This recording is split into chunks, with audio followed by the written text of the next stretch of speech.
do one, we'll try to see how many of these we can get done today, but then we'll do one object a day for a few days just to get the feel of it. But you can take anything in your house and sketch it, because what you're trying to do is to see the shapes. So anyway, what I wanted to remind you of, 9B pencil. If you don't have one, just use your regular pencil.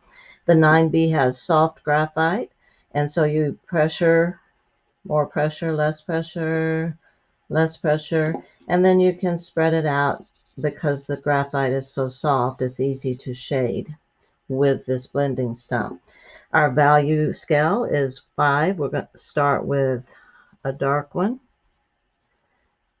go down, less dark, and maybe I'll use this so I don't get that one too dark. Now I need to darken this up, darken this one up, and darken this one up. And I do that with more pressure, so that's how I get it darker, is more pressure and less pressure. And then leave the whites. That was one of the rules that we discussed yesterday. Leave the whites.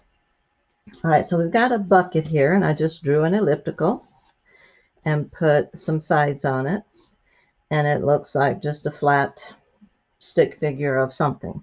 So we're going to turn it into something that looks a little bit more shapely, a little bit more dimensional. The way I do that is I decide my light's coming in from this side, so it'll be in this area, so I'll leave that white. But I've got to curve these back by darkening the edges. And if you are interested in, I have a good recommendation for a lady that does beautiful drawings and has wonderful instructional books. And her name is Lee Hammond, and you probably might be familiar with her. But she is a true artist and draws beautifully. So I'm going to take my tortilla or my blending stuff and smear this out a little bit. So I'm just immediately shading it without having to go through the process of hatching and cross hatching. So my light, actually, I changed the way my light's coming in, so it's coming in from here now. So we'll just work with that. And that means my shadow is going to be farther back here. And I'll just use what's on my tortilla for that, and I can show you how to grab up some extra graphite without having to get too much. And I'll just rub my tortilla in it and then shade in a little bit of darkness in there.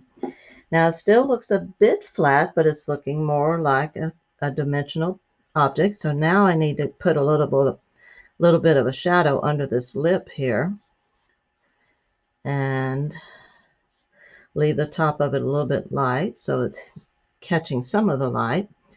Darken it up just a little bit right here because it's not getting a lot of light right there.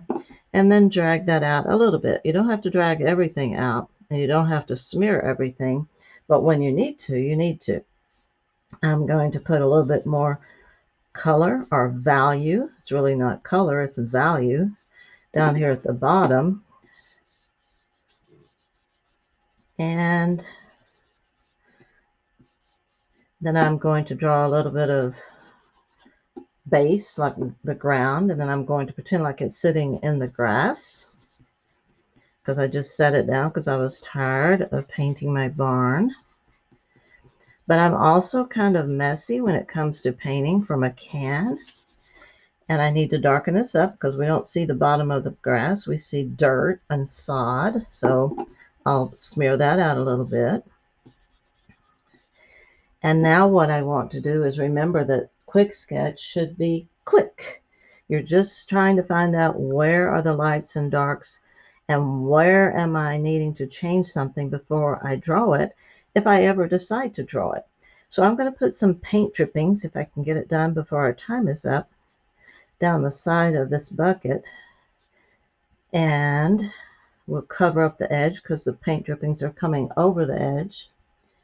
And then I will smear them out a little bit, and I'll see you next time.